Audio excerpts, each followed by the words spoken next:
Good evening, everybody. Thank you for coming to this, the third lecture in the North Wessex Downs National Landscape funded Historic Ridgeway Talks. This evening we have the great good fortune to have Richard Osgood with us, the Senior Archaeologist for the Defence Infrastructure Organisation. Richard manages the MOD's archaeology and directs the archaeology of Operation Nightingale. So we're very fortunate to have him with us this evening. This talk is being recorded and will be added to the series on the Ridgeway National Trails YouTube channel in the next couple of days. And following this, on the 26th of March, we have another talk by Andy Crabb, who works on Dartmoor as an archaeologist for Historic England and the National Park Authority. More details about that will be on Facebook in due course. But without further ado, if it's okay with you, Richard, over to you. Super. Dan, let me know when you can see the screen and I'll make a start. I can see it now. Thanks. Super. Well, thank you, Dan. What I'm going to talk to you today is about this program, Operation Nightingale, and this is something we started in 2011, and it's basically to use archaeology fundamentally on the Ministry of Defence's estate, but not solely, to aid the recovery of service personnel and also military veterans. I'm going to talk to you tonight about some of the projects on the MOD's estate and why we do them, and I'm going to do a couple off the MOD's estate, because we have worked outside Ministry of Defence jurisdiction. And then I'll go through a couple of the individuals that have been through the programme and where they are now. And then I'll end with the most recent field programme and one that's just going to come up again. In fact, in some ways, many of these thoughts aren't particularly new. There's a fantastic fictional book called A Month in the Country by J.L. Carr, whose son was an archaeologist, and he explores the benefits of cultural heritage projects with rehabilitation, recovery and restitution at the end of the First World War in a mythical village called Oxgoodby in Lincolnshire. And the two characters involved in it are looking at interconnected heritage elements, one of which is looking at a Anglo-Saxon cemetery outside the churchyard, and the other character is looking at medieval church wall paintings being uncovered within it, and both of them are gaining solace after their experiences on the Western Front. Now, it's a fantastic book, very gentle. It's like a very gentle pulp fiction because they're all intertwined stories. It's also very short, so if you have a book club, it's a good one to choose. It was nominated for the Booker Prize, and if you can't be bothered to read the book, there is also a film which you can pick up on YouTube with very young Kenneth Branagh and Colin Firth. You can see on the left there, two Oscar winners in the film. So that's my sort of go-to book when I talk about this sort of project. But the individuals concerned that have taken part have been through some quite astonishing experiences. When we started in 2011, we were still in Afghanistan and Iraq as a nation, and therefore the first people we were getting on the project were coming through from what's called the Rear Operations Group. These are wounded people that the rest of their battalion was on deployment in Afghanistan, but they couldn't because they were injured from previous iterations. And I had a phone call from the medical sergeant with 1st Battalion of the Rifles based over in Chepstow, Beachley Barracks, saying he had one chap that was in a pretty poor way, but the thing that kept him going was quite extraordinarily, I suppose, watching Time Team episodes, and he just loved that, and whether we could set up some archaeology on the MOD estate for him and some colleagues just to see if that worked, and it's gone from there. So these are sort of some images connected with the raison d'etre for the programme. Top right is an image from Afghanistan. A lot of the guys have been through Afghanistan and Iraq. Bottom right, going back a bit in time, that's the road to Basra from Kuwait. This is from the first of the Gulf Wars. I had a chap who's worked with me on this, an ex-Scots Guard, and he, an 18-year-old, was detailed to make sure that everybody in that row of destroyed vehicles was killed, trying to find the bodies and make sure that everybody was dead. As an 18-year-old, quite an extraordinary thing to be tasked with. Bottom left is HMS Sheffield from the Falklands War, the first British ship damaged or destroyed, in fact, in 1982. We have had a chap that was on that warship when it was hit with the Exocet missile, and we've also had veterans from HMS Glamorgan or HMS Fearless and a completely visceral conflict. So we've had Navy veterans. So we're going back in time, and I think we're seeing a lot more of the veteran community these days, because thankfully at the moment we're not in a conflict zone. My kind of focal point, I suppose, which I have always in the back of my mind, is the image top left. It's a scene from Normandy. Now, we haven't had any Second World War veterans digging on excavation sites, perhaps not surprisingly, because they'd be pushing 100 years old, if not 100. But this is a scene from Normandy, and from my point of view, my father was a Normandy veteran, and he went through fighting through France and the Low Countries into Germany in British armoured units, and he never really spoke about the war. He was I suppose, in some ways, a bit of a stereotypical British officer, stiff upper lip, not wanting to talk about things apart from the funny stories. And in the last week of his life, he would wake up believing that he was back in Normandy and on the radio to the tank next to his when it was hit with enemy artillery and what's called brewed up and immolated the crew, whilst he was on the radio to them, and he heard all of that, and he'd clearly bottled it away, and the brain just let it go as he passed on. And for me, that was an extraordinary experience as well, because I could see how this man had dealt with these quite hideous experiences and just passed them away, and dealt with them in his own particular way. I remember he had bouts of being, as I saw it, quite a grumpy person, but clearly he was fighting inner demons from what he's experienced. And I suppose in my own tiny little way, what I'm hoping to achieve with our project Op Nightingale is to just try and avoid that, get people to talk, maybe to just provide situations, experiences, whatever, friendship, and maybe avoid such a thing in the future. So that's my real driver for why I do Op Nightingale. Let's start on the first of the excavations then, the first of the bits of fieldwork. Now, with all of these projects, what I like to try and do, if possible, is to provide fieldwork for the participants that we need to do on the MOD's estate anyway. And also, if that means people that aren't using it for solace or whatever you want to call it, but just as a training experience, and we can do that for zero cost to the taxpayer and do something different for the personnel involved, then so much the better. This is Burrow Island down in Portsmouth, or I say Portsmouth, it's between Portsmouth and Gosport. On the right, as you're looking at this, you've got the big naval base where the two aircraft carriers are currently in situ, and on the left you've got Gosport. In the far distance, if you could see it beyond the island, you'd have Porchester Castle, which is one of the Saxon shore forts, one of the Roman forts. Now, every MOD base has an urban myth appended to it, whether it's buried Spitfires or Merlin engines in crates or German kit. They're very popular urban myths. Each one's got it. Sometimes we even had UFOs, I think, at Boscombe Down, someone suggested. Everyone knows they're at Porton Down, so that's a nonsense. And then you've got things like, the weirdest one I think I've ever had was the Mess Silver at Lark Hill on Salisbury Plain had been buried by the Royal Artillery, and you think, well, that's never going to have happened, is it? Because you task somebody to bury the silver, it's going to end elsewhere.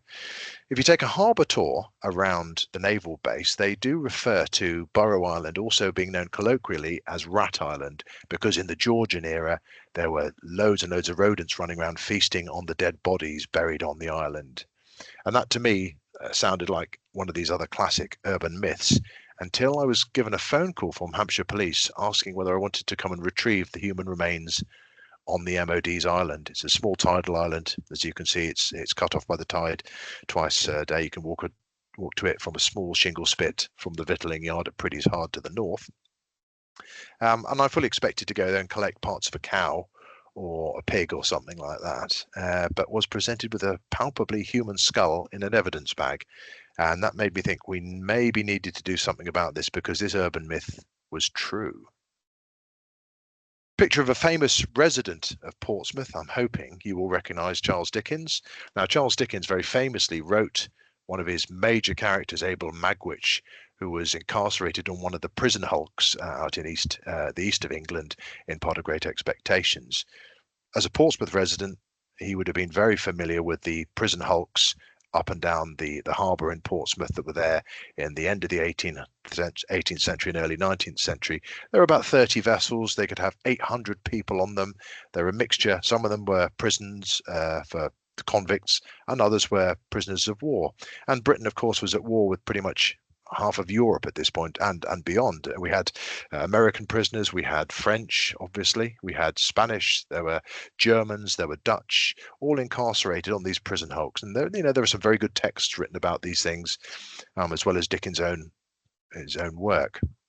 Well, Dickens set his in east of England, but I'm sure he was familiar with all that was going on in Portsmouth. And here's a rather nice still from a recent television adaptation of Abel Magwitch escaping from the prison hulk in the background and getting ashore, where he's shortly to meet Pip in the graveyard.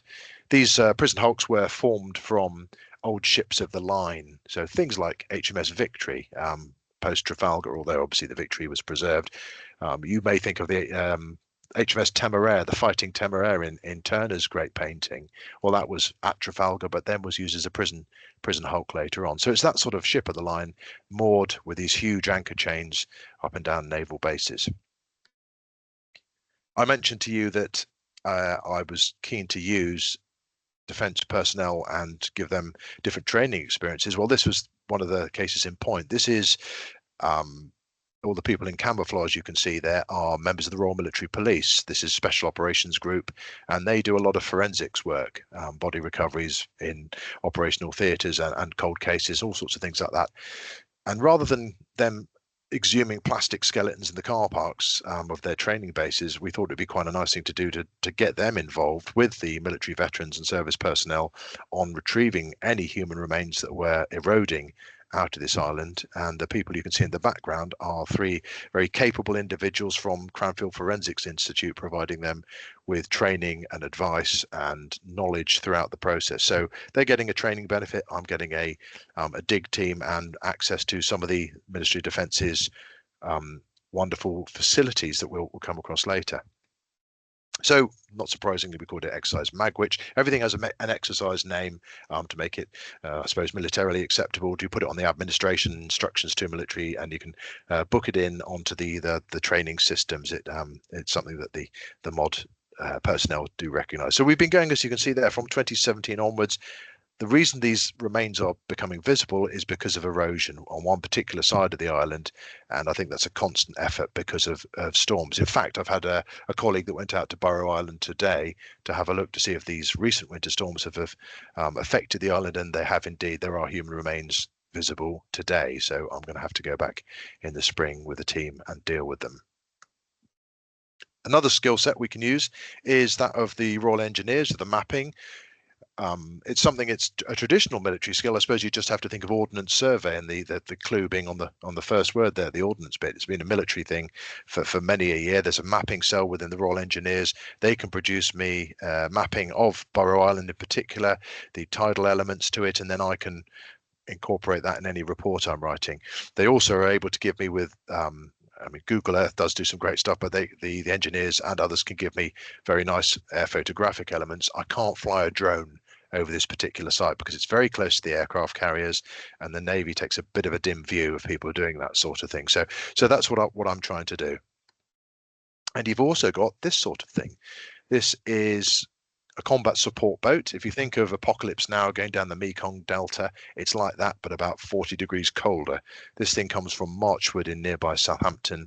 It's a unit of the Royal Logistics Corps that staff these things. It's great training for them. They can push this boat right up onto the shingle. I can get kit off, or if we need to get people off the island when it's surrounded by the tide quickly for any sort of medical purpose, then these things can do it. Very good. Also, if there's someone illegally bait digging on the island and you get this thing rocking up with 6 members of the military police jumping out, you can get people moving very, very quickly. But it's a nice thing to have, and that's the sort of thing I'm trying to bring into it, is equipment, support and training for the wider defence community as well.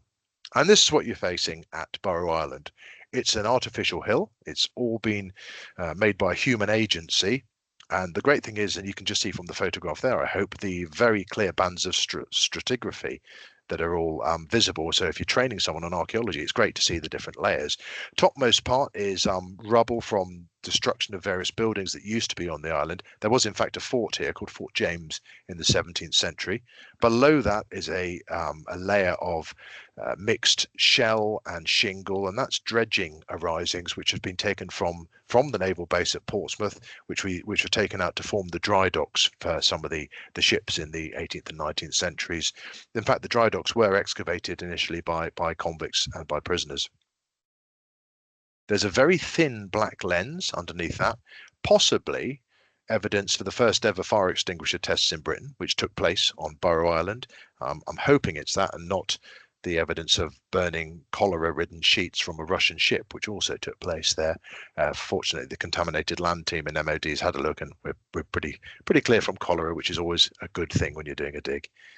The key thing from an archaeology point of view, however, are these 4 holes that you can see here, and that's replicated across the island because those are graves that are eroding out at the bottom of the cliff face, and things that we need to deal with from a curatorial point of view. It's the last thing you really need to do, is to have things like that just losing heritage information. And it's, you know, it's the respect agenda, I suppose, in many ways as well. You want to have human remains treated with as much dignity as you can, and that's one of the key drivers for the project. I'm going to tell you now that there will be human skeletal remains from here on in this talk. You probably expected it with an archaeology talk, but just to let you know.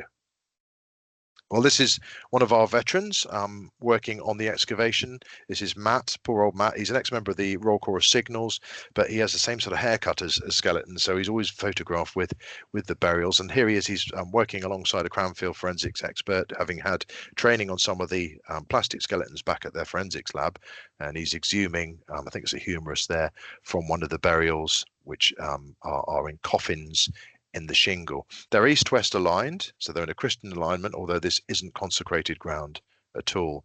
And they're also in quite a dense concentration. So Matt is working on this particular burial. When he's finished it, it's all been recorded. You can see the sheets behind that. So it's been photographed, it's been drawn. He's got the context sheets, he's done the skeleton sheet. We do some of them we've done with laser scanning because they're not always possible to work on in a nice horizontal plane. You've got to work into the cliff face. So the best place, taking advice from Jackie McKinley, is to photographically record as you go and then deal with it in the lab afterwards. So he's got that skeleton. Below it was a second one. Both of them were adult males. You'll notice there's no pelvis, there's no femurs, and that's because the rest of the body has eroded out into the sea. And this one would have gone within another couple of storms. So we've recovered that individual.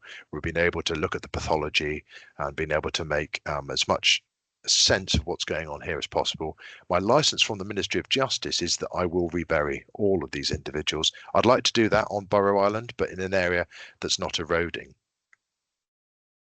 One of the best preserved ones, but even here you can see the toes and feet are beginning to go, was another adult male lying extended and supine, so lying on their back, again in an elm coffin, all softwood coffins, so a degree of dignity even though it's unconsecrated ground, and no grave goods at all. And this goes for all of the burials we've had on Burrow Island. There's no material within the graves that will give us any indicators about their particular status, although that in itself does give us, I think, some clues. The other key thing about this person is you'll notice the top of the skull seems to have been cut away and it's undergone a craniotomy at some point. We've radiocarbon tested a high percentage of these burials, and they all date from the Georgian period, so they are late 17th, early 18th, late 1700s, early 1800s, and all therefore pre the Anatomy Act of 1832. And as I'm sure you're all aware, the desire to gain cadavers for anatomizing and for learning about human bodies and the way that human bodies worked, the desire was pretty keen to get these, even though there wasn't the availability of remains, and that meant that there were people like known as resurrectionists. You think of Burke and Hare in Edinburgh, that were trying to recover human remains and passed them to the surgeons for testing. Then they started killing people and handing them over without having to have them buried in the first place. Well, I think this is an example of one of the local surgeons, probably a naval surgeon over at Haslar Hospital nearby, which is a few hundred meters from this site, where they've also uncovered anatomized bodies. I think this is probably an example of that. We couldn't tell how this person had died based on the pathologies we could see on the skeleton, and perhaps that was exactly the same for the people in the 1800s when they came to look at the body as well. But when you think of that many people, 800 people there and thereabouts on a ship, it could be typhus, cholera, scurvy, all sorts of diseases, good diseases of the age that could have done for this particular person. In fact, in the populace that we've looked at, finding cause of death is very, very unusual. After we've exhumed the remains, we go up to Southwark Park, which is the headquarters of the Royal Military Police in the area. This is their forensics headquarters. It's also where D-Day was launched, actually. There's a wonderful map of the D-Day landing beaches that you can go and visit up there, but it's got all these tables that we can lay out the remains and then work out any sort of paleopathology that's interesting, the ages, the heights, the sex of the individuals before they're taken for further assessment at Cranfield Forensics. Now, who were they? Well, we've got the radiocarbon dates to say they're from the Georgian period. The two kind of main possibilities were that either they were prisoners of war or they were convicts. Now, there are definitely prisoner of war burials nearby. Officers tended not to be buried, particularly in the big mass graves, because they were allowed to live on parole in the counties in which they disembarked, subject to them giving their officers' agreement of not trying to escape.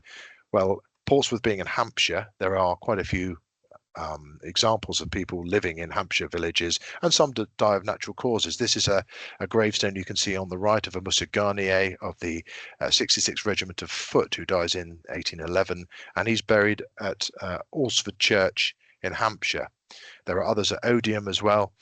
So officers died of natural causes, but lived in the village on parole, and if you tried to escape, then bounty hunters could come and collect you. You could also ask for your family to come and live with you as a prisoner, and I think that would be a very tricky letter to your wife, to try and ask her to come over and live in an incarcerated form.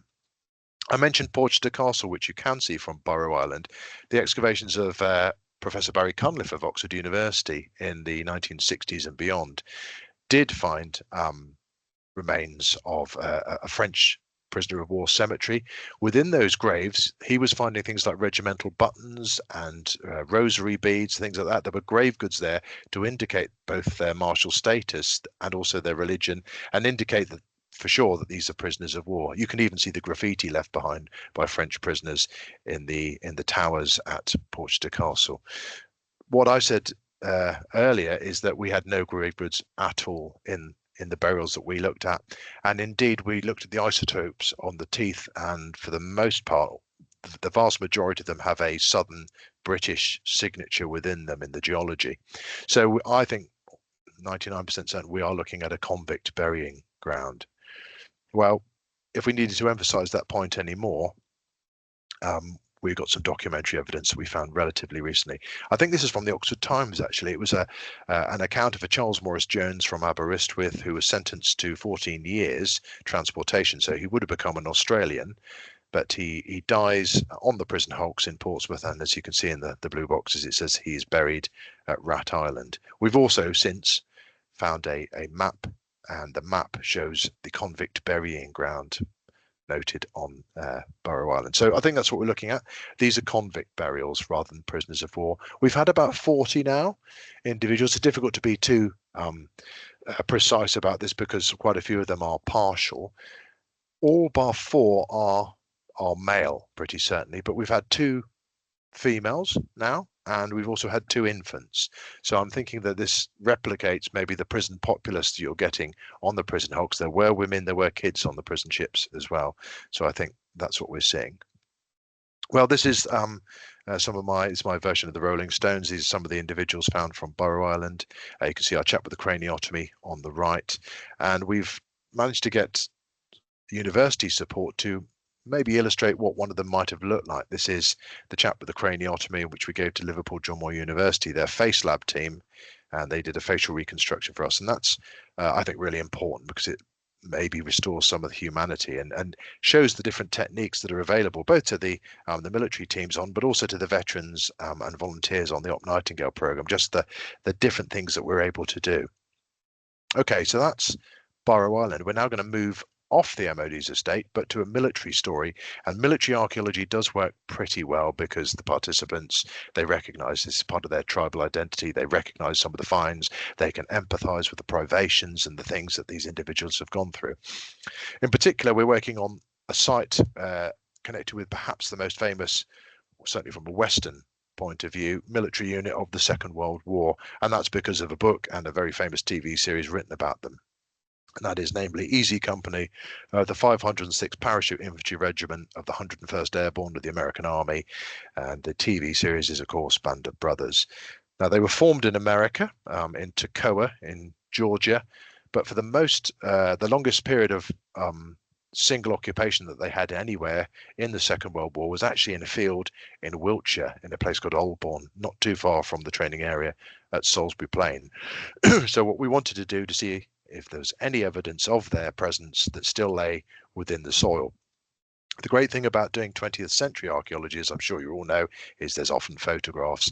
There's even links to individual people with names. And that's a very wonderful thing about archaeology, because it is all about people, but when you've got personal stories that you can link directly to and even meet the relatives of the people you're excavating, I think that's quite an astonishing thing. So the view we've got here is of the football pitch, or it is the football pitch nowadays, at Holborn. I'm standing more or less on the penalty spot of the football pitch these days, and I'm looking at the individual on the right is standing at the front of some of the non-commissioned officers, a chap called Carwood Lipton, one of the famed NCOs of Easy Company, standing in front of the Nissen huts that were there for the British Army to start with. It was used by the Worcestershire Regiment before the Americans moved in. Those are the corrugated iron semicircular buildings you can see. On the far left of the image, you can see a squared building. That's in fact a glider crate, one of the Waco gliders that the American airborne troops used. These are paratroopers here, so they wouldn't have been in the gliders. They're dropped in on aircraft drops. The other great thing is you can geolocate yourself really well because the hillside hasn't changed, the beech trees are still there, so you can stand in the exact spot that the photographer was. And you can do all the things that you do on a standard traditional archaeological project from a 20th century point of view. The sites, being American, are flown by the American military in the Second World War, and it's a resource that's just relatively recently been made available on Historic England's website. You can see all the US Air Force photographs. Well, we're looking at the buildings pretty much in the middle of this slide, with the Lipton hut next to the longest one here. We had an image taken drawn by one of the veterans of Easy Company before he died, to suggest that the ones right next to the road were used by Easy Company, and Fox Company used the others on the other side of the parade square. Now, Fox Company does exactly the same as Easy Company, but no one writes a book about them, or indeed a TV series, so nobody really knows about them, which you'd be livid, wouldn't you, if you're in Fox Company?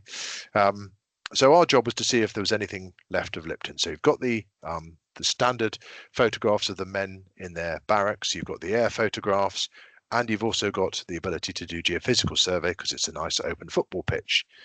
We thought there might not be anything left because the site had been leveled when they were grading it for football, and you can still see the traces of the football pitch with the big flaring on the side of the survey, the black and white blobs left by the remnants of the floodlights from the football pitch, and it's replicated to the northeast.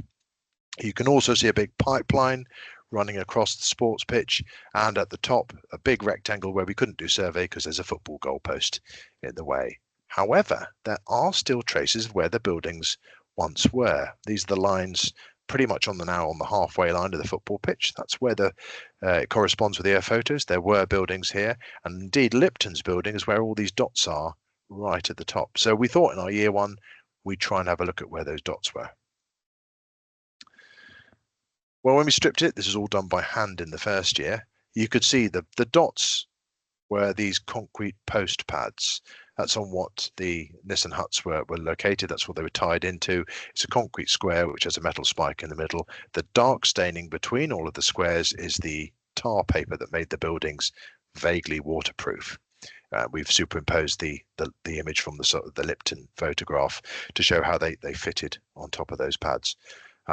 So it does survive, and that if you ever want to leave a geophysical signal in the soil, I would advise you to put a concrete pad with a metal spike in it, because they showed up beautifully. You can also see on images 8 and 9 at the bottom, post pads 8 and 9, the tar papering as well surviving in situ, and that had about 2 meter or 1.5 meter overburden on top of it, so quite heavily protected. And I've said with all of these projects, and I always joke to the team that I've always found a bored soldier is a dangerous and an inventive thing, so we need to make finds. So Roman sites are good, but so are military sites, and they can be all sorts of weird and wonderful things. Bottom right on this particular image are a series of crisp packets, but those crisp packets incredibly are older than me. They're pre-decimalization crisp packets, and if you've got every school kid in the village visiting the site, which they have to do because they all have to study Easy Company as part of their schoolwork, to show them the environmental messages of how long plastic survives in the soil is also quite an intriguing thing. We've got marbles, again, you see on the bottom row, marbles and toy cars, because the buildings were used by groups known as the squatters, who were in fact people whose villages and towns and cities had been bombed, and they were about to be given council housing, but were allocated military buildings such as the Nissen huts before they were given the council houses. So this is evidence of Oldbourne as a community, which I thought was quite a nice touch before we even got to the military. But of course we wanted militaria. In year one, the best of those things, I suppose, was this. This is Paul, one of our rifles veterans, holding a parachute pull. And when you think that the paratroopers of Easy Company on Normandy were using what's called static lines, so the main parachute is opened from a strap. This is a reserve parachute pull. So what's it doing back in the hut that we're excavating? Is it because it was used in emergency that saved their life on D-Day, or was it used in training?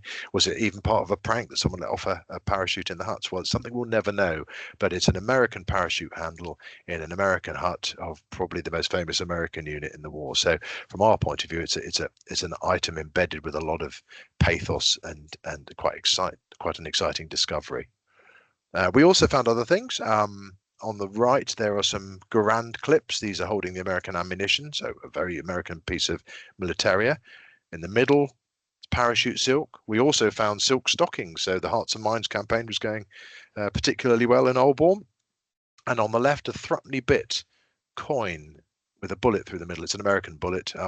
We placed the bullet in just to demonstrate the diameter. There's no sniper in the world that's that good. So I think this goes back to my bored soldier is a dangerous thing. Soldier has put said coin on the end of the rifle and fired it. So I think that's what that illustrates. We did take it for Digging for Britain. Alice has now got a table that you see covered in rust and bits of dirty parachute and some silk stockings. She's looking like that because the previous thing that she'd filmed on that was the Staffordshire hoard of gold and garnet. So a very, very different thing to show. From my point of view, what works beautifully is the fact that we can camp on the site used by the Americans. We can tell our own tales. We can form bonds of friendship and kinship, which I think is for me, the key thing on Operation Nightingale. If you look at a Venn diagram of what people like, some like surveying, some like digging, some like doing the drawings, and a lot like the fact that it just gives them friendship. I think that's a key for me, and being able to bond around a campfire, something very elemental, and works very well for me at Oldbourne. We've been back a few times since, and I mentioned to you about the connections to individual people. Well, it doesn't get better than finding something like this. We as prehistorians, and I used to be one, we get excited about pottery or things we can date plus or minus 300 or 400 years. Well, this you can connect to an individual person. This is a dog tag we found a few years ago. It says, as you can probably read, Richard Blake, a service number underneath it, and then you've got T4344, which is his tetanus jab, so it's valid for 43 and 44.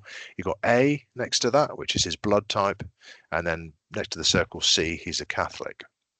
Richard Blake was a 21-year-old from Able Company in the 101st Airborne, and he drops in on D-Day, as I said, as a 21-year-old. And I was trying to think of what I was doing at 21, and it was nothing responsible. And it's quite an astonishing thing that this young lad lived in Oldbourne in 1943 and 1944, and then takes part in that incredible D-Day event on the 6th of June. He comes back to Holborn after D-Day and then redeploys on Operation Market Garden, the bridge too far, when he has quite a bad hand wound and he's medically discharged from the American military, but does survive the war.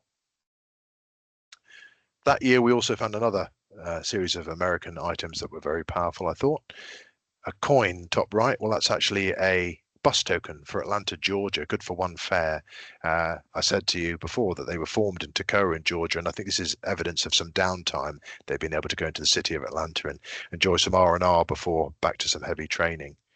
American buttons were quite common. This is the dress button from an American uniform. We've had a few of those. And then this item in the top left is an item made for one day's use in history only. It was issued to all American paratroopers, and in the case of the 101st Airborne, it was given to them at a Pottery Airfield on the night of the 5th of June 1944. On the evening of D-Day, they're given these things. It's a clicker or a cricket. If you've seen the film The Longest Day, it's the way the Americans used to identify friend and foe. It's one click to identify yourself, your presence, and two clicks to respond that you're friendly forces. Made by the company Acme and only ever used on the 6th of June because the Germans obviously are wise to it after one battle. So this thing must have been brought back because it wasn't issued to them at Holborn and either lost or discarded in the field by the huts we've been excavating. We found an earlier marked dog tag as well. This is one we found last year. This is an earlier one we know, 'cause it's a different sort of metal and it's almost folded up like a Roman lead curse, isn't it? Well, this is issued to a chap in Fox Company, Otto May, and his service number's there. The intriguing thing about this, and reason we know it's an earlier model, not just the metal type, is that it's got his dad's address on it from Brooklyn, New York. They soon realized that was a bad idea because the Germans were using its propaganda value, and Lord Haw could crow about capturing certain people and how they're looking after their relatives and things like that. So they got rid of all the family addresses after a certain period of time. So Otto May was 27 when he takes part in D-Day. Excuse me. He then also comes back to Holborn before redeploying on Operation Market Garden. He gets through that one, and then he's badly wounded when he's hit with artillery fire in Bastogne in the Battle of the Bulge. So he is medically discharged from the American military. The great thing, and it's Otto May, sorry, is the one second, and the image on the left is one to the right. He survives the war, and if you put his name into Google, colleagues, as we have a colleague called Giselle who was able to find his family pretty much straight away and set up a Zoom meeting with them. So the chap you can see on the right is his grandson, Brian May, holding up Otto's jump jacket as a sergeant, first class, his Purple Heart Wound Medal and his Silver Star Gallantry Award. Otto May survives the war, and Brian said, you want to know what he was like, don't you? And we, of course, did. Said he was lovely. He was a fantastic grandfather. So he survives the war and has a good full life. The third of the dog tags we've recovered was indeed from Easy Company, from that most famous unit. And this chap is mentioned in the books about the unit. It's Karl Fenstermacher, Karl F. Fenstermacher, Pennsylvania Deutsch. Many of them come from the shipyards of Philadelphia or from Pennsylvania, the state on the east of America. He's got his tetanus number, his service number, and his P. He's a Protestant. As I say, he's Pennsylvania Deutsch, so perhaps that's not a huge surprise. Now, he wasn't just a paratrooper, and he signs up to be a paratrooper because they had slightly better wages. He's a pathfinder, so he goes in before the paratroopers to mark out the landing zones. Now, Otto May is the only chap to do 3 jumps. He jumps in as a 21-year-old on D-Day, except his Dakota is shot down into the sea. He hails a nearby vessel in German, thinking it's the German Navy, but it's the Royal Navy. So he's promptly arrested as a German spy before he's released and able to land as an infantryman on D-Day. He then does Operation Market Garden, the bridge too far, and then he's one of only 20 paratroopers to jump into Bastogne in the Battle of the Bulge to mark out the sites in amongst the fog. And he does that pretty much without a scratch, quite incredibly. What does for Otto, however, is that as a German speaker, he's used as a translator when they encounter some huge encampment in the clearing in a forest. And it's a chap called Ed Shames, a lieutenant in Easy Company, uses this guy to basically say what on earth is going on and speak to the people incarcerated in this camp to the American command and basically give them intelligence about what's happening. What they've encountered is Dachau concentration camp.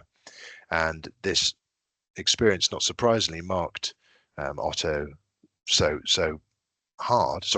so hard that he never really holds down a job at the end of the war, apparently, and he dies at a relatively young age in the 1980s.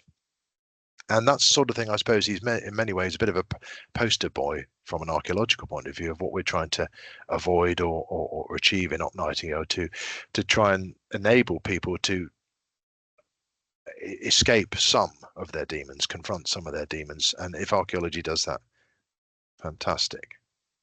A more traditional site back onto Salisbury Plains, one hopefully Dan recognises. The reason for doing this site, and I needed a reason for doing all the jobs on the MOD's estate, is that this is a Bronze Age burial mound with a Anglo-Saxon cemetery cut into it, but it was on heritage at risk. It's called Barrow Clump. Barrow Clump is on the east of Salisbury Plain, just off the River Avon.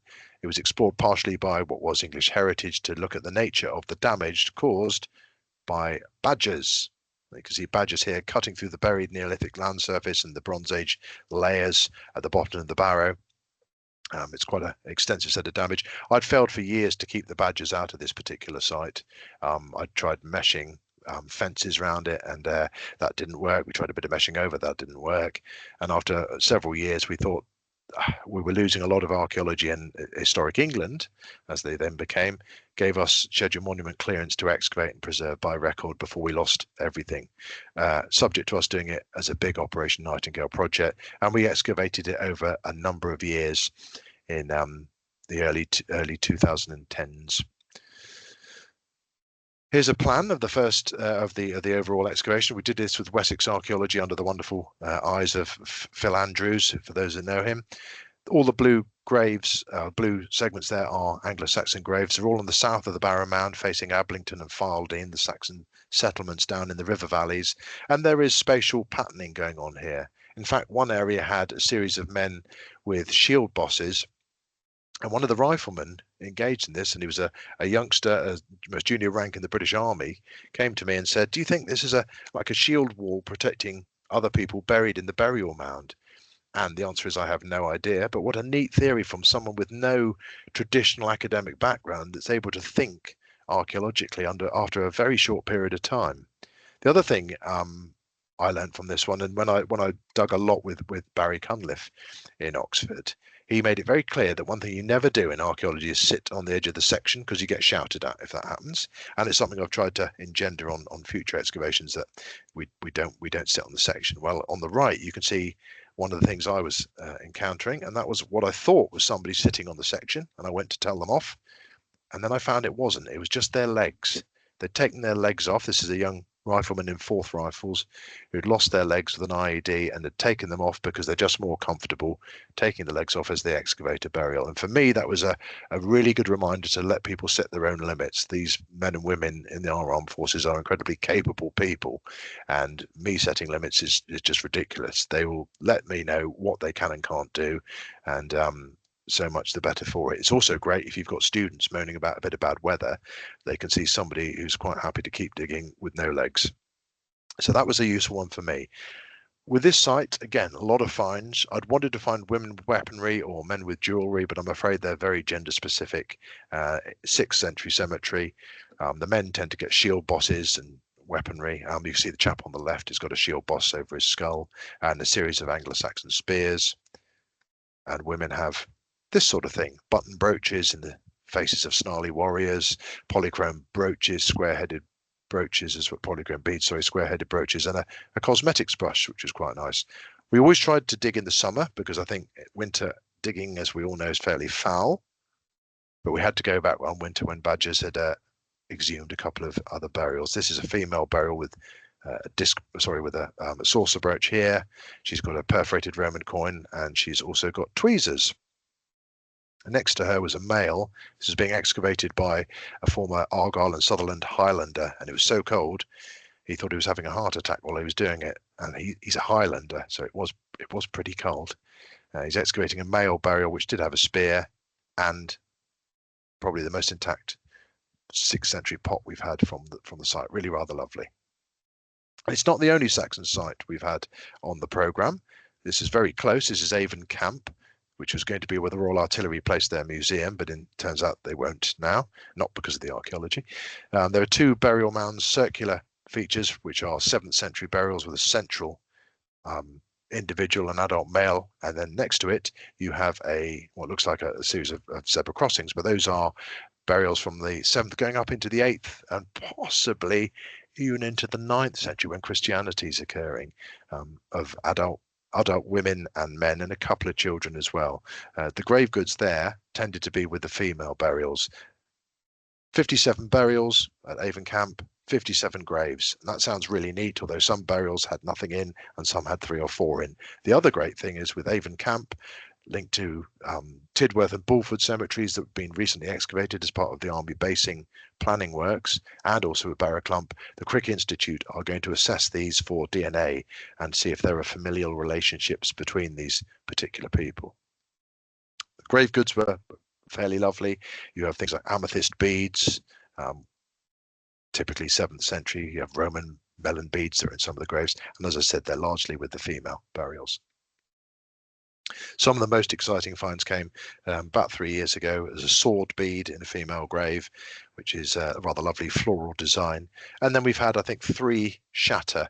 This is one that's been perforated for suspension, and that dates to about 685 AD.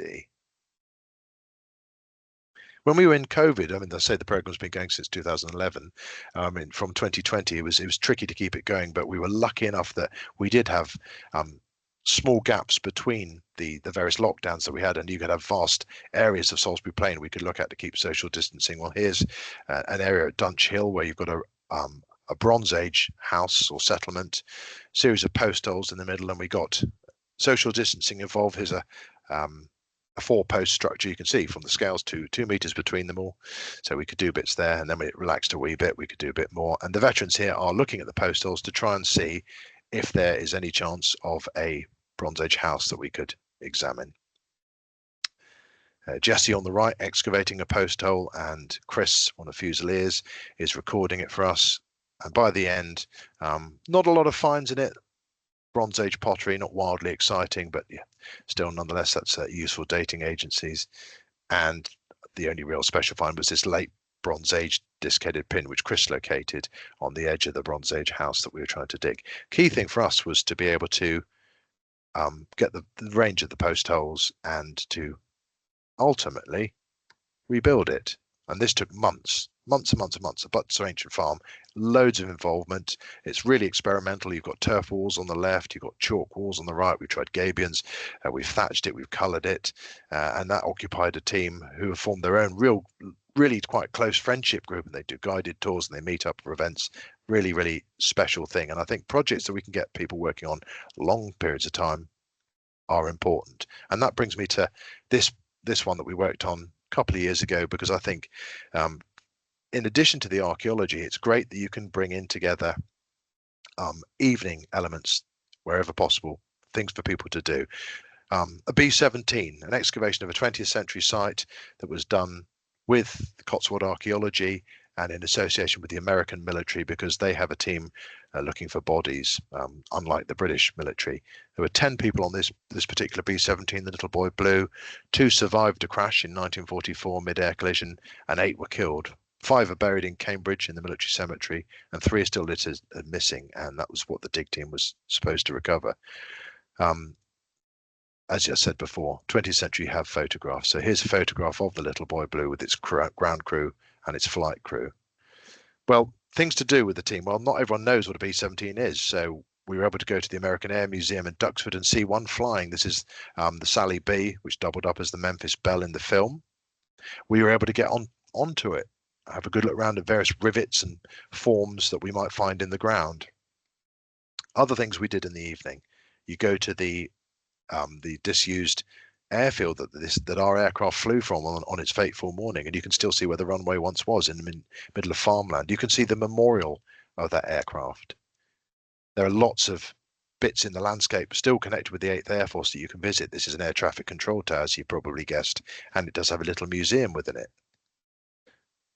Archaeology in a pub, fairly typical. This is the Swan Inn in Lavenham, but it was particularly important because this is a haunt of the 8th Air Force, and you can still see the graffiti left behind by those airmen in 1940s, and relating them to our bomber squadrons was a powerful thing. And this is a project we did with a mixture of British veterans and service personnel and Americans serving in the nearby bases at places like Molesworth and Lakenheath and Mildenhall. I mentioned Mildenhall. Well, American bases seem to be far higher quality than the British ones, as far as I can see, because they've got a cinema in their base. And one evening activity was to watch the film Memphis Belle in the American cinema. Where we'd worked, metal detecting is always really popular with our vets where we can do it. It's prohibited on the MOD estate, but here it's vital. So Rich, one of our infantry volunteers, he's metal detecting and putting a flag where every reading takes place. Where you find something that's pertinent to a particular part of the airframe, we can excavate, and the whole thing is sieved. So you have a mixture here of Cotswold archaeology and Cranfield forensics and Op Nightingale, Brits and Americans sieving absolutely everything just in case of finding any traces of those men that are missing. We went to the nearby cemetery to visit the 5 guys that are buried there and to see the names of the 3 chaps we were looking for on the wall of the missing. And each evening they do a ceremony here, lowering the American stars and stripes with a ceremony called taps. And in fact, our dig team, or the Americans in the dig team, were responsible for that for one night when we were there. So these are some of the American dig team working with us. We quite often find that there's a late cancellation from the Op Nightingale volunteers, and having the capacity to let them do work even if they can't come to site is great if you can. One of the chaps withdrew quite late on for various reasons, but he's a great model maker. So he was able to make this model of our B-17, the Little Boy Blue, which will go into the overall commemorative piece at the end, probably in the local church in the village where the thing came down. Towards the end of the project, however, we were finding things that were really very pathos heavy. This is the dog tag of one of the chaps we were looking for, Aaron Brinkater, who was the co-pilot of this airframe. Now, the fact that we found this means the Americans can officially close the case because he has been located in terms of we know what happened to him. So he'll get a little rosette next to his name on the wall of the missing. We did find 5 human bones. They weren't huge, but they're big enough that we hope that we'll be able to isolate DNA and see if it's related to Aaron or indeed any of the other missing men on the flight. And now there's a memorial in the field, so you've got something we can always go and visit. There's a picture of Aaron Brinkater on the left, a memorial to his flight, his great niece who came over, and with a piece that she's holding a little airframe, which you can see on the right, is a little pin made out of the aluminium of the B-17 bomber, which is going to corrode. So we found an artist who could make these things. So every family member was given a commemorative aircraft from their relative's airframe. Some of the vets are hugely impressive. Well, the vast majority are hugely impressive, frankly, and they go on to many a great deed. I just wanted to highlight just a few of them, a few of our sort of heritage heroes in some ways. This is John, who was a weapons tech on British submarines, and he'd had a couple of quite tough years, and he found that archaeology was something he really enjoyed. He was a very practical man. We learned that he was fabulous at thatching. He learned from a master thatcher and then was teaching the rest of our team how to do it. Well, he's now into his 3rd year in an archaeology degree at the University of Winchester, which is fabulous. And Winchester are great. They provide us with up to six free places for military veterans to do archaeology each year from the wounded list. So he will end up with a BA in archaeology very soon, we hope. Rifleman Kendrick at Barraclump. He found this particular grave of an adult male with a spear from the 6th century. He's from 5th Battalion of the Rifles, had a couple of bad tours in Iraq. And I asked him after about 5 or 6 days of this burial, I said, "Are you not bored doing this, Kenny?" And he said, "Nope, because I'm concentrating so hard not to get told off by Jackie McKinley of Time Team that I'm sleeping properly for the first time since Iraq." And if nothing else, archaeology's given us that. He was told at school that he wasn't bright enough to be an archaeologist, so he joined the infantry. And both of those are quite damning things, I think, really. Knowing the archaeologists I know, that's quite a scary thing to have been said. But Kenny found this bucket. It's beautifully preserved. It's the wood here is yew. It's the original 6th century wood, best preserved one pretty much in Britain, on display now in the Wiltshire Museum and Devizes. But if you go to the British Museum, you go up to the Anglo-Saxon galleries next to the face of Redwald, i.e. the Sutton Hoo helmet, you can see just by that this photograph, and it says a man buried with a small bucket and a spear from the Anglo-Saxon cemetery at Barraclump in Wiltshire. Hopefully you can recognise it's the same thing. Copyright Wessex Archaeology. Burial excavated by Rifleman Rowan Kendrick of 5 Rifles. So he's got his name in the British Museum. And for us, that's like our detectorist moment where Lance has found his item and it's in the British Museum, and lots of the guys will take a picture of Kenny's bucket and send a picture to the Facebook group, which is quite a nice active Facebook group, and where we share a lot of our information. And it's something we're really proud of, that, you know, discoveries that are made are important and able for everyone to visit and to see. Chris, who you saw with a Bronze Age pin earlier, well, he acted briefly as a guide at English Heritage at Stonehenge and showed people around. Well, he's now left them and now works as a professional archaeology for Wessex Archaeology.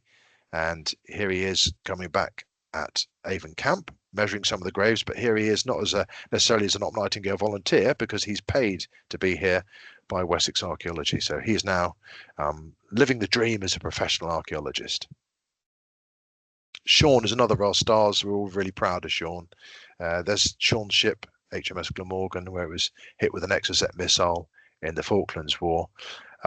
And Sean here, you can see he's looking at some of his fabulous finds at Avon Camp. He's a very impressive individual, and he acts almost like a mentor to some of the other individuals that come on the site. I think Sean would be happy enough to say that he left school without an O-level, because he joins the Navy as a 16-year-old, I think it was.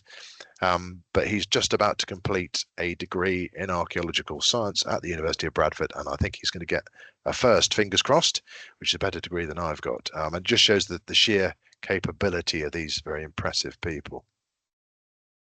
The last of the vets I wanted to mention was Dickie Bennett, a Royal Marine Commando who joined us at Barraclump with his daughter and family members, and also the Army widows that are really important that we get on site to remember them as well and their participation. Well, he joined up through Help for Heroes, and clearly it was something he really enjoyed doing. He went to Exeter University with the Royal Marines grant, got a first-class degree, got a master's degree, and he's now doing a PhD, but not necessarily on archaeology. He's looking at the well-being, the welfare, and the efficacy of all this very on vogue topic at the moment, and how it works for the veterans. And some of his stuff's published. You can see his article in Antiquity. It's all online, available for free. Working with Paul Everill of the University of Winchester and Karen Burnell from Solent Uni about what makes it work so well. Very briefly, the most recent project that we've been working on is one in Anglesey, exercise Druid Sacrifice, because although metal detecting is illegal on the MOD estate, when you've got redevelopment work, the only thing that can make it work is metal detecting. We do get a permission. There's the sacred lake of Llancarig, where the biggest and most impressive Iron Age hoard from Wales was found, probably one of the most important in Western Europe, but right by the airbase. It was found because of the construction of the airbase in 1943. Well, we got an elite team of metal detectorists, our military vets and service personnel, out on the airfield last year. And lo and behold, there are still some more bits that have been redeposited from this lake onto the airfield. They lie just in the grass and the turf. That's the only way you'll ever locate them. They're not into any cut features. There's Graham from the Royal Air Force holding a bridle bit, just coming out of the ground, really well preserved. It's a Polden Hill type from about AD 60, so about the time of the Roman attack on Anglesey. We also found this terret ring. We've still got some of the red glass in it, which makes it of its own from that particular hoard. That was found by an RAF veteran. I'm really keen to speak to people like you and to get it on things like Digging for Britain or Time Team. It's really important from my point of view to be able to converse with groups to let you know all that's going on as far widely as possible. Most of the digs are available on something like Digging for Britain on iPlayer or Time Team on YouTube.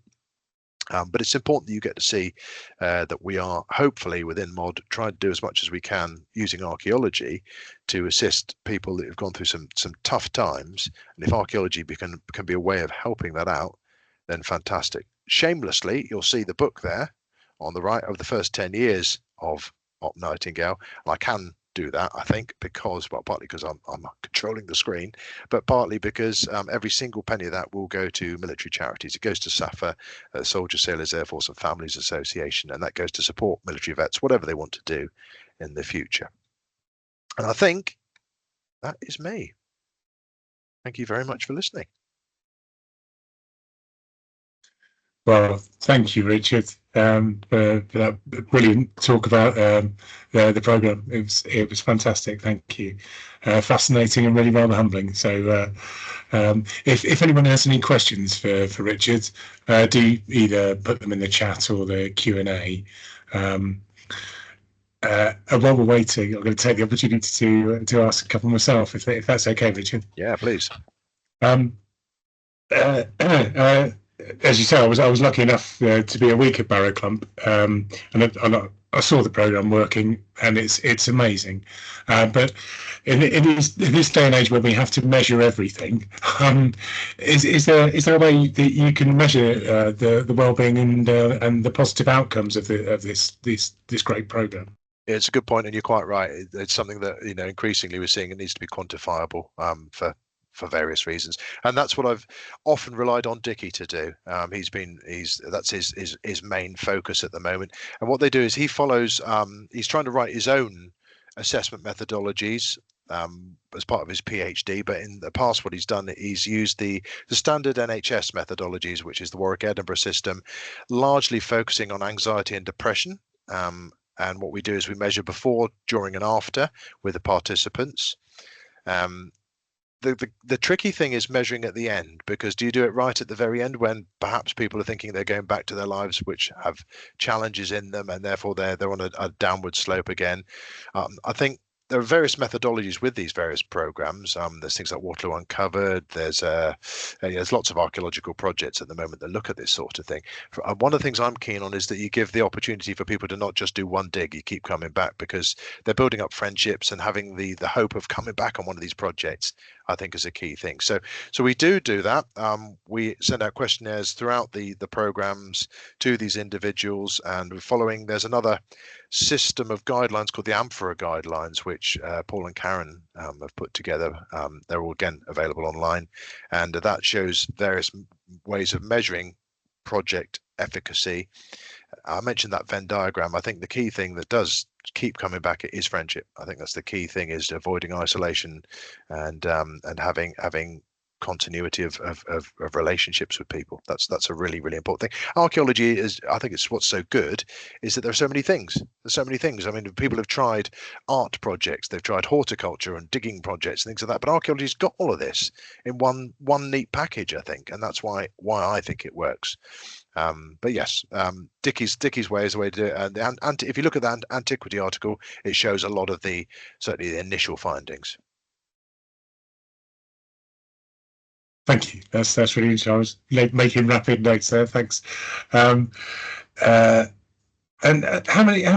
It's really interesting to hear the individual stories about people who've been through the programme. But how many service personnel and veterans do you think that have been through the programme over the years? It's probably about 400, maybe pushing 500 now. Yeah. Largely British, although as you saw, we've had Americans. We've also had Germans, Australians, Ukrainian. Now there's a couple of Ukrainians coming in on the next piece of field work if I get SMC.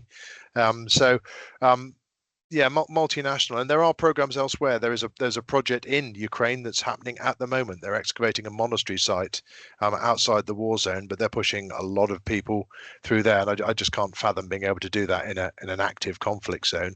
And there's a program in America. There's the American Veterans Archaeological Recovery Project out there, and the Australians are doing it. So I think we've pushed through. It's going to be pushing 500 now. It's difficult to measure in some ways because we have returnees as well. So it's 400 or 500 individuals, but that represents like thousands of people overall. But it's 400 or 500 individual different people, but people return. So that's amazing. Still, we've got a question in the chat from Dave Kavanagh. Using metal detectors, you miss things. Is that a concern? Yes, it would definitely be a concern. So what we tend to do, as I said, it's metal detecting on the MOD's estate is prohibited, perhaps for obvious reasons, because if you find something metallic on an MOD estate, it could quite well ruin your day if you dig it up. So we tend to prohibit it. we have them for spoil heaps just to make sure we don't miss anything. What we've done is the reason that we use them on Llyn Bach on RAF Valley is just because of the nature of the story. So the story there is that the material is the way it was found. It was the bog was being dredged to get peat out to stop the sand dunes getting into the engines of the bombers, the American bombers, when they'd made the runways bigger in 1942.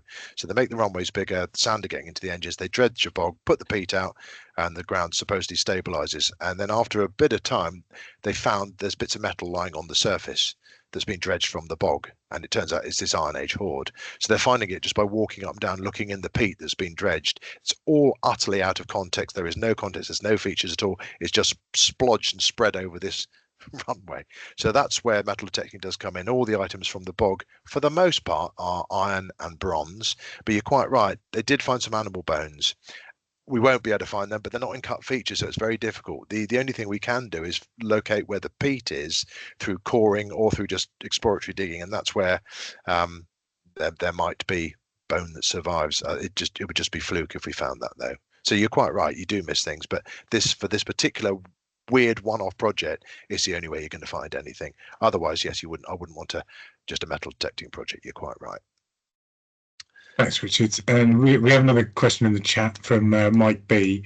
What projects are you hoping to run this year? We'll go for hoping to, rather than ones I've got permission for. So there's going to be one in Fulwood Barracks in Preston, which is looking for a Roman road. There's a Roman road going through the site, which all the information from that, the geophysics and the archaeology, will inform how we manage that part of the base. So that's a good curatorial thing for us. I'm going to have to go back to Rat Island, by the sounds of it, from what I've heard today, and exhume or recover more of the remains from there. I'm aiming to work in Pembrokeshire, on the coast down there, if Cadw deem what I've put together a sensible proposal on a promontory fort which is going into the sea. There's a series of Iron Age houses that have been sort of partially looked at in the 1930s, but not recorded to any great extent. And then there's another crashed American airframe we're getting employed with Cotswold to do in September. I will be going back to RAF Valley and Anglesey in April, and then maybe in September again to do more of this work with Llyn Bach, and we'll see where that goes. Some things may come in the year as well that we try and help out with. There's a project we're certainly hoping to help Historic England work in. There's a fort going into a Tudor fort eroding into the sea in Essex rapidly, and we're hoping to put some veterans onto that because it's a military project. Thanks, Richard. We've got another couple of questions. If you've got time, go crack on. Yeah, absolutely fine. Thank you. We've got one from Wendy. Thank you, Richard. You're doing such amazing work and helping so many people. Great talk. Will you be working at RAF Harwell or another location along the Ridgeway? That's a good question. Not a clue. It's the honest answer. I don't know. When we do these projects on the mod estate, as I said, it's heritage at risk or development works, that sort of thing is that makes it easy. The challenge for me is that we've got such a little team. It's just me and one other archaeologist that works for MOD these days, and being able to fit it in, I don't know where it's spreading the time effectively, and finding the time to do it is a tricky thing. I'd love to just do that as my day job, just do Op Nightingale. It'd be brilliant, be a load of fun, because it's the fun part of archaeology. Dan, you've seen what it's been like on site. It's engaging. It's why we got involved in archaeology, is seeing the benefits of finding things, be it deposit or artifact or whatever, and I think it's the thing I enjoy most doing, but the rest of the day job does get in the way. But as many things we can do as possible, I will try and make sure, as long as my boss is happy with the rest of the stuff I do, I can get away with it. Thanks, Richard. And another one from Dave. How much of Burr Island do you think is lost? How much do you think was lost? That's an interesting one, because these coffins are stacked. So we've got like a depths of like 3 coffins, one on top of the other, and they'll cut through earlier coffins, and so the backfill is bone, so it's really quite jumbled up. One side's eroding. I think we probably are looking at hundreds on this island. One side of the island's really stable, and I bet there are remains in there. There was once a 17th century fort on there, Fort James, and that's largely gone. There's a couple of the walls still survive, so that's one of the things we've lost, the fortification. You see it in some of the old watercolors of the site. I think we probably, if I was being foolish, I think if we went in the foreshore, there'll be burials in there. I think we probably lost, I don't know, we probably lost, it's very difficult finger in the wind thing, but upwards of 100 individuals. That's a finger in the wind thing, but I think probably quite a few. Even when we dredged the channel for the aircraft carriers, to get a big bit of archaeology, subterranean, underwater, archaeology to drain this. We did find loads of things like cannons. We found the bow castle, if that's pronounced correctly, of the Mary Rose. We found the anchor of the Mary Rose and paid for that to be excavated to go into the Mary Rose Trust and for them to look after it and conserve it. But we did find human skulls as well, and I'm pretty convinced that they're going to have been from Rat Island. They just eroded out into this channel. So I think, yes, we probably did lose quite a bit over the years. Thanks. Just one more from me, if I may. Avon Camp, the empty graves, is that because there's nothing left, or there was never anything in them? I think the former. Some of them are quite small, and child bones do tend to decay pretty quickly, so you end up with either the crowns of the teeth or some of the long bones. So I think what we're looking at is, rather than a cenotaph, you're looking at graves that just the bones just haven't survived for whatever reason. We've had some graves with 5 people in, some prone, and they're just jumbled in. We've had 2. It's very difficult, as I said before, to often tell the cause of death, but we've had 2 individuals that were have got weapons injuries there, one of whom's had his hand cut off, and others got a blade wounds that probably were fatal to the head. So there's all sorts of stories that we will hopefully tease out. I say we, that'll be Jackie McKinley at Wessex Archaeology, will hopefully tease out when we publish the reports. And I should say that's the other key thing, is that with all of this, we are very, very well aware that everything needs to be published. You may have seen, Dan, that the monograph for Barraclump is out, but we've got some more to go out. Every single site we've worked on has got a grey literature report with the HER, and has also often gone to the local county journal. But it's absolutely essential for not only doing like a time team or Digging for Britain or whatever, to get the proper archaeological reports out for people to see. That's a key driver with all of this. Luckily, with Op Nightingale, we're able to fund it so that the supporting commercial units, be it Wessex, Cotswold, Oxford, Merlo, or whoever, can produce those reports for us, and it takes the strain off. That's brilliant, Richard. We're at the end of the questions now, but if we would just say thank you again, absolutely brilliant, really great, thank you. And good night, everybody, and thanks again, Richard. No, pleasure. Good to see you again, Dan. Lovely to see you. Cheers. Bye-bye. Yeah.